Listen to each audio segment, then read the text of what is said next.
Cricket इतिहास की सबसे पुरानी टीम, 20वीं सदी के आखिर और 21वीं सदी की सबसे घातक टीम, एक ही नाम याद आता है, ऑस्ट्रेलिया। साल 1996 विश्व कप फाइनल हो या फिर 1999 और 2003 विश्व कप की जीत, 2007 विश्व कप जीत तक ऑस्ट्रेलियंस ने एक ऐसा अभेद किला बनाया जिसे ढहाना भारत तो क्या दुनिया की किसी भी टीम के बस के बाहर रहा।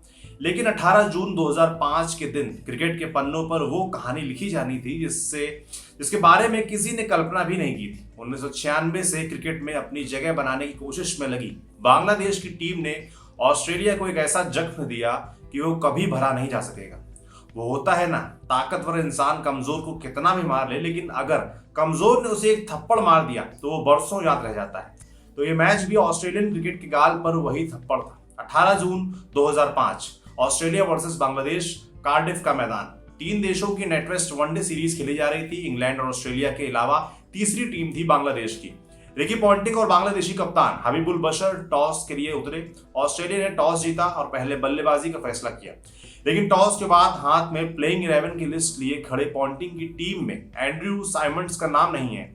वो साइमंड्स जो टीम के फिक्स नंबर 5 बल्लेबाज हैं, वो साइमंड्स जिन्होंने 2003 विश्व कप में टीम की नैया पार लगवाई थी। अब टेप को टॉस से पीछे की तरफ रिवाइंड करते हैं और बताते हैं कि आखिर टॉस से पहले ड्रेसिंग रूम और टीम के अंदर क्या हुआ था। बांग्लादेश के खिलाफ मैच से एक दिन पहले यानी 17 जून 2005 ऑस्ट्रेलिया को अगले दिन बांग्लादेश के खिलाफ अहम मैच खेलना था। साइमंड्स नाश्ते के वक्त पर टीम होटल के डाइनिंग एरिया में मौजूद थे। देखने में साइमंड्स सचेत लग रहे थे, लेकिन बाज जैसी नजर रखने वाले कैप्टन पॉन्टिंग को समझ आ गया कि सब सही नहीं है। दरअसल साइमंड्स अब भी उन्हीं कपड़ों में थे जिन कपड़ों में पॉन्टिंग ने उन्हें बीती रात देखा था। कैप्टन का शक देख साइमंड्स के करीबी दोस्त माइकल क्लार्क उन्हें वहां से हटा कर ले गए और नहलाया। इसके बाद टीम ट्रेनिंग के लिए सोफिया गार्डन्स में इकट्ठा हुई। वहां फिर साइमंड्स ने कुछ ऐसा किया जिससे पॉन्टिंग गुस्सा हो गए। इस बारे में पॉन्टिंग ने कहा था वह बाकी प्लेयर्स से अलग थलग था। उसने मैदान के कोने में पड़ी एक पहिए वाली बिन का सहारा लेकर खड़े होने की कोशिश की और गिर गया। गुस्साए पॉन्टिंग साइमंड्स के पास गए और कहा कि तुम इस मैच में नहीं खेलोगे। जवाब में साइमंड्स ने एकदम हल्के अंदाज में सीधे कहा, ठीक है। पॉन्टिंग ने इस बारे में आगे कहा, मुझे इस बात पर बहुत तेज गुस्सा आया कि एक प्लेयर अपने साथियों, अपने विपक्षियों और अपने देश के प्रति इतना अशिष्ट कैसा हो सकता है और एक गेम खेलने के लिए इस हालत में वो कैसे पहुंच सकता है। और मेरा गुस्सा फूट निकला। मैंने कोच जॉन बुकानन के पास जाने से पहले एडम गिलक्रिस्ट से कहा यह घर जा सकता है। बुकानन को उम्मीद थी कि साइमंड्स माफी मांग लेंगे, लेकिन साइमंड्स ने कोच से कहा मैं खेल सकता हूं, मैं इस हालत में पहले भी खेल चुका हूं। मगर इस बीच साइमंड्स की आंखें सूजी हुई दिख रही थी और पॉन्टिंग उनकी सांस में शराब की महक महसूस कर पा रहे थे। उन्होंने ये सब देखकर साइमंड्स से पूछा भी, क्या तुम कल रात देर तक बाहर शराब पी रहे थे? तुम रात को कब लौट कर आए?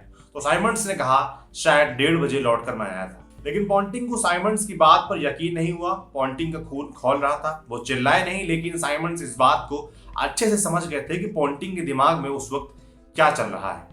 इस घटना के बाद उन्होंने साइमंड्स को पहले मैच में खिलाने से इनकार कर दिया। दरअसल ये पूरी घटना शेन वॉटसन के जन्मदिन की है।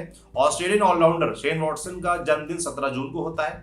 ऑस्ट्रेलिया को बांग्लादेश के खिलाफ मुकाबला 18 जून को खेलना था। 17 जून के दिन कार्डिफ में ऑस्ट्रेलियन टीम के बहुत से खिलाड़ी वॉटसन की बर्थडे पार्टी मनाने चले गए, लेकिन साइमंड्स को छोड़ बाकी सभी खिलाड़ी अगले दिन के मैच को ध्यान में रखते हुए वापस आ गए थे टाइम से, जबकि साइमंड्स देर रात तक शराब पीते रहे।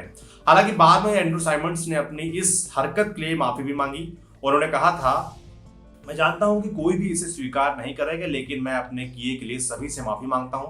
मैं जानता हूं मैंने जो भी किया वो गलत है और मैं इसके लिए शर्मिंदा हूं। लेकिन किसे पता था कि पॉन्टिंग का यह फैसला और 18 जून का वो दिन ऑस्ट्रेलियाई क्रिकेट में ऐसा पल लेकर आएगा जो कभी किसी ने सपने में भी नहीं सोचा होगा। किसने सोचा होगा कि एक ऐसी टीम ऑस्ट्रेलिया को हराएगी जिसने 5 साल पहले ही टेस्ट स्टेटस हासिल किया है। किसने सोचा होगा कि बांग्लादेश की टीम एक ऐसी टीम को हराएगी जो पिछले 7 साल और 2 विश्व कप से अजय है। लेकिन ये सब हुआ और वो भी एक बहुत ऐतिहासिक तरीके से लिखी हुई एक कहानी की तरह। अब बात कार्डिफ के उस मैच की। उस मैच में ऑस्ट्रेलियन टीम साइमंड्स के बिना खेलने उतरी। गिलक्रिस्ट और पॉन्टिंग टीम के स्कोर में 1 रन जोड़कर पवेलियन लौट गए। इसके बाद 16वें ओवर तक हेडन भी लौट गए, लेकिन मिडिल ऑर्डर में मिले मौके पर डेमियन मार्टिन और माइकल क्लार्क ने टीम को सहारा दिया और जैसे तैसे स्कोर 249 रन तक पहुंचा दिया। बांग्लादेश जैसी टीम के खिलाफ उस दौर में 250 रनों का लक्ष्य बिल्कुल भी छोटा नहीं था। ऑस्ट्रेलियंस को लगने लगा था कि ये मैच आसानी से उनकी झोली में आ जाएगा, लेकिन वो दिन ना साइमंड्स का था ना पॉन्टिंग का। वो दिन था बांग्लादेश क्रिकेट के पहले सुपर हीरो मोहम्मद अशरफुल का।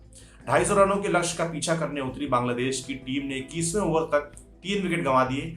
अब तक बोर्ड पर सिर्फ 72 रन टंगे थे। मैदान पर था वो 21 साल का लड़का जिसने ढाका के गलियों में ये सपना देखा था कि किसी दिन वो इंटरनेशनल मैच में शतक जमाएगा और बल्ले को लहराएगा। ऐसा सदियों में एक बार ही होता है कि कोई नौसिखिए देश का लड़का आकर किसी पारंगत टीम को खेल का कहरा सिखा जाए।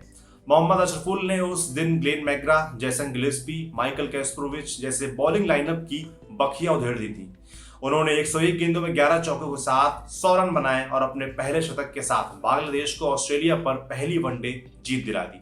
18 जून के दिन इस हार का दर्द इतना गहरा था कि पॉन्टिंग और टीम को जान से मारने की धमकियां तक मिलने लगी। कुछ लोगों ने मेल लिखकर उनकी टीम की जान लेने तक की बातें कही।